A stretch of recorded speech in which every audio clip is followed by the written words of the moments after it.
قائل ہی بنتی ہے.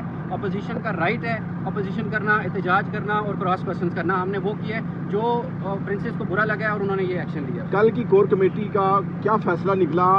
خان صاحب نے پیغام بھجوایا کہ یوم عاشوراء کے بعد احتجاج کرنے جا رہے ہیں, کچھ فیصلہ ہوا؟ اس کے اندر کافی سارے تضاد دیکھے گئے پی ٹی آئی کی طرف سے. کچھ لوگ کہہ رہے ہیں کہ آپ احتجاج کرنے ہیں یا نہیں کرنا, اس کا فائنل کوئی فیصلہ ہوا؟ ذرا وہ بتائیں. دیکھیں, کور کمیٹی ہمیشہ جب خان صاحب کو انسٹرکشن جاری کرتے ہیں اس کے اوپر مشاورت کرتی ہے, اس کا ہم لائحہ عمل بناتے ہیں. فیصلہ ہمیشہ خان صاحب نے کرنا ہوتا ہے چونکہ چیئرمین وہ ہیں, خان کے پارٹی کے پیٹرن ان چیف وہ ہیں. ہمیشہ فیصلہ انہوں نے کرنا ہے, ہم نے اس کا لائحہ عمل بنانا ہوتا ہے. تو اس کے اوپر جو تھوڑا بہت لائحہ عمل بنا ہے وہ آپ کو کے پی کے ہمارے ایم پی ہیں وہ بھی گائیڈ کریں گے. اور تحریک ہم نے اعلان کر دیا, محرم کے بعد انشاءاللہ شروع کریں گے اور بھرپور شروع کریں گے.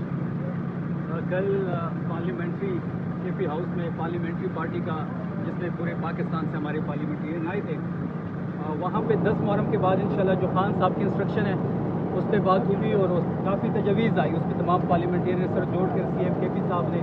تو انشاءاللہ 10 محرم کے بعد تحریک انصاف دوبارہ سڑکوں پہ آ رہی ہے اور اس بار کی جو تحریک ہوگی وہ کچھ ڈفرینٹ ہوگی. کوئی ڈیٹ فائنل ہوئی؟ نہیں, ڈیٹ فائنل نہیں ہوئی. 10 محرم کا انتظار ہے. جیسے 10 محرم گزرتا ہے اس کے بعد دوبارہ میٹنگ ہوگی, اس پہ ڈیٹس فائنل ہوں گے اور اس بار ہم کچھ نیا ڈفرینٹ کرنے والے ہیں. کچھ پارلیمنٹرین آپ کے کہا گیا کہ گورنمنٹ کے ساتھ مذاکرات کرنے چاہیے, کافی سارے لوگوں نے یہ کہا, تو آپ کیا مذاکرات کریں گے یا احتجاج کریں گے؟ دیکھیں, مذاکرات جمہوریت کا حسن ہے. مذاکرات جتنے بھی آپ لڑ لیں, جتنے بھی آپ کے جھگڑے ہو جائیں, جتنی بھی آپ کی ڈفرینسز ہوتی ہیں, آخر میں آپ نے ٹیبل پہ آ کے بات کرنی ہوتی ہے. تو انشاءاللہ ہم مذاکرات کے لیے بھی بات ہو رہی ہے, لیکن مذاکرات کے آڑ میں ڈیل کا جو تاثر ہے وہ غلط ہے. ہم کسی قسم کا ڈیل نہیں کریں گے کسی قسم کے ادارے کے ساتھ. انشاءاللہ ہم پاکستان کی عدالتوں سے سپرو کے باہر نکلیں گے اور انشاءاللہ ہم مذاکرات کی جو دعوت ملی ہے جن کے پاس اختیار ہے ہم ان کے ساتھ مذاکرات کریں گے. علی امین گنڈا پور نے اتنا بڑا چیلنج دے دیا کہ میری گورنمنٹ گرا کے دکھائیں, وہ کن کو انہوں نے چیلنج دیا ہے کہ میری گورنمنٹ؟ دیکھیں, جو علی امین گنڈاپور صاحب نے کل جو چیلنج دیا ہے, ہم اس چیلنج کو ہم تینوں جو ہیں وہ پارلیمنٹ کا حصہ ہیں کے پی کے, ہم بھی یہاں سے یہ چیلنج کر رہے ہیں کہ انہوں نے ریاست کو کہا ہے اگر آپ آئینی اور قانونی طریقے سے یہ گورنمنٹ گرا کے دکھائے تو میں سیاست چھوڑ دوں گا. تو ہم بھی یہ چیلنج کر رہے ہیں اگر قانونی اور آئینی طریقے سے کے پی کی حکومت گرا سکتے ہیں تو گرا کے دکھائیں, ہم سب سیاست چھوڑ کے گھر بیٹھ جائیں گے. اس نے ضرور یہ واضح کیا ہے کہ اگر غیر قانونی, غیر نظامی, غیر آئینی طریقے سے کوئی حکومت گراتے ہیں وہ تو ان لوگوں کا وتیرہ ہے, لیکن قانونی طریقے سے کوئی بھی ہم چیلنج کرتا ہے کہ آ جائے اور ہم اس کے پاسبان ہیں.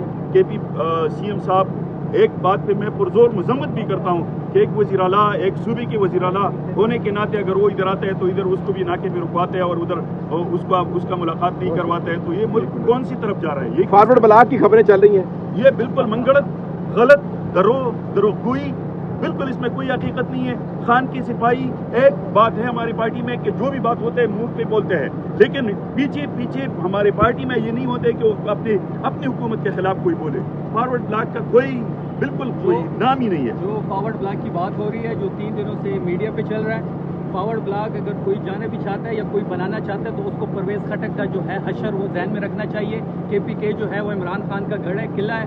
جو بھی فارورڈ بلاک کا سوچے گا انشاءاللہ وہ ذلیل و رسوا ہوگا. Thank you.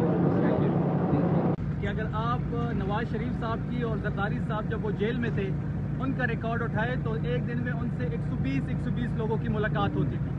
لیکن بدقسمتی دیکھیں کہ یہاں پہ عمران خان صاحب سے پچھلے 4 مہینوں سے کوئی رہنما نہیں مل رہا. بجٹ جیسے امپورٹنٹ ایشو پہ چیف منسٹر آف کے پی کے نے عمران خان صاحب سے ملنا تھا. بجٹ جیسے امپورٹنٹ, کیونکہ کے پی کے میں ان کی گورنمنٹ ہے, ان کی مشاورات ہمیں چاہیے تھی. کے پی کے سی ایم کو نہیں ملنے دیا گیا, اس کے باوجود سی ایم بجٹ کے بعد آیا, اس کو ملنے نہیں دیا گیا بجٹ جیسے امپورٹنٹ ایشو پہ, اور ہم نے کنڈیشنل بجٹ پاس کیا. تو ہمیں امید ہے کہ جو ظلم کی تاریخ رات ہے اس سے ختم ہونا ہے اور سحر طلوع ہونا ہے. اکرم عثمان صاحب.